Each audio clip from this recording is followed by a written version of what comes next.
नमस्कार, मैं डॉक्टर निधि नागर। मैं गायनेकोलॉजिस्ट और लैप्रोस्कोपिक सर्जन हूँ और बंसल अस्पताल में कार्यरत हूँ। आज इस वीडियो के माध्यम से मैं आपको बताऊंगी कि लैप्रोस्कोपिक सर्जरी क्या है, यह किन किन समस्याओं के लिए की जाती है और यह ओपन सर्जरी से कैसे बेहतर है। सबसे पहले हम आते हैं कि लैप्रोस्कोपी सर्जरी है क्या।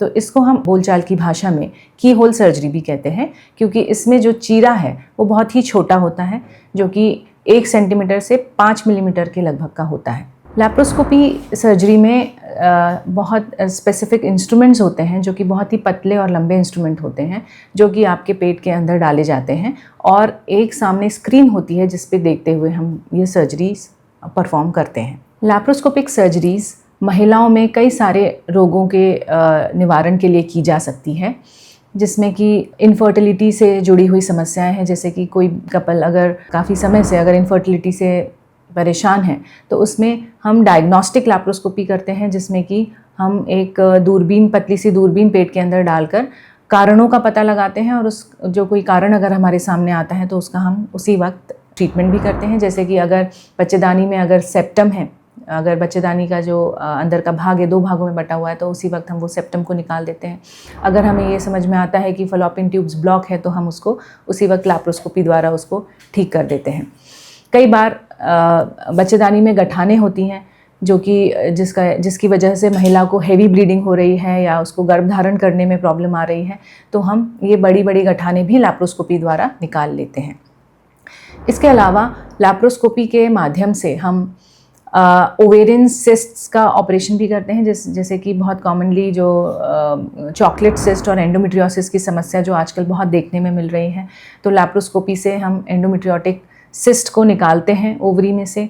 इसके अलावा जो चिपक गए हैं आपस में, जैसे कि रेक्टम और जो आपस में जो फलोपियन ट्यूब्स चिपक जाती हैं, तो लैप्रोस्कोपिक के माध्यम से हम उसका डिज़ीज़ का क्लियरेंस बहुत अच्छे से कर पाते हैं और जो महिला को उसके बीमारी से निजात दिलाते हैं।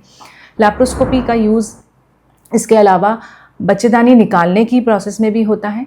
बड़ी जो बच्चेदानी से रिलेटेड जो कैंसर्स हैं, या फिर अगर एडेनोमायोसिस है, या जो अगर महिला है वो हैवी ब्लड फ्लो से पीड़ित है और उसको कुछ एब्नॉर्मल यूट्राइन ब्लीडिंग हो रही है, तो उन केसेस में भी हम लैप्रोस्कोपी द्वारा बच्चेदानी निकालने की सलाह देते हैं।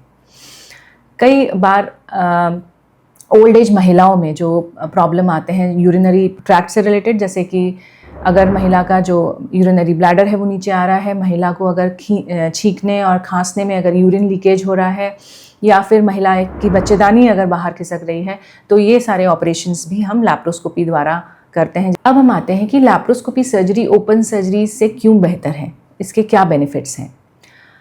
क्योंकि यह लैप्रोस्कोपी सर्जरी एक बहुत ही छोटे से चीरे में की जाती है, तो जो महिला की जो रिकवरी होती है वो काफ़ी फास्ट होती है। छोटे चीरे की वजह से जो पोस्ट ऑपरेटिव, जो ऑपरेशन के बाद जो दर्द होता है वो काफ़ी कम होता है, जो 80% कम रहता है अगर हम कंपेयर करें ओपन चीरे वाली सर्जरी से। तो इसमें क्योंकि कट बहुत छोटा है तो इन्फेक्शन की जो रिस्क है वो भी काफ़ी कम होते हैं as compare to open surgery. क्योंकि छोटा चीरा है तो इसकी वजह से ब्लड लॉस भी कम होता है, तो ब्लड की आवश्यकता भी कम होती है, ब्लड ट्रांसफ्यूजन की आवश्यकता सर्जरी के बाद में। तो इसके ये काफ़ी फ़ायदे हैं कि मरीज़ की जो रिकवरी है वो फास्ट है, मरीज़ का पेन कम रहता है, मरीज़ को इन्फेक्शन की रिस्क कम रहती है, और मरीज़ जो अपने नॉर्मल जो दिनचर्या पे बहुत ही जल्दी आ जाता है। इवन जो है उसकी जो मेडिकल लीव है वो कम हो जाती है और वो जल्दी ऑफिस को रिज्यूम कर सकते हैं। अब हम आते हैं आम लोगों में लैप्रोस्कोपी से रिलेटेड भ्रांतियों के बारे में। कई लोग ये, या कई सारे पेशेंट्स मेरे पास भी आते हैं बोलते हुए कि हमने सुना है कि लैप्रोस्कोपी से पूरी तरीके से बीमारी का इलाज नहीं होता है, कुछ अंदर छूट जाता है, और बड़ी फाइब्रॉइड्स या कुछ ऐसे जटिल हिस्टेरेक्टमीज़ लैप्रोस्कोपी द्वारा नहीं हो सकती है, या अगर आपके कई बार ऑपरेशन हो चुके हैं तो लैप्रोस्कोपी नहीं हो सकती है। ये बहुत बड़ा मिथ है।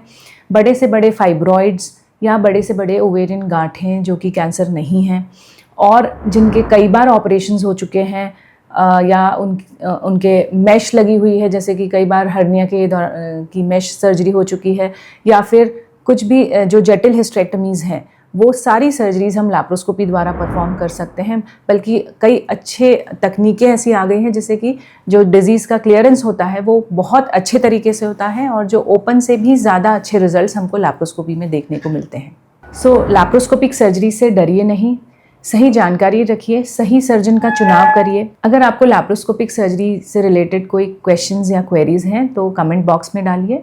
मेरे वीडियो को लाइक करिए, सब्सक्राइब करिए। धन्यवाद।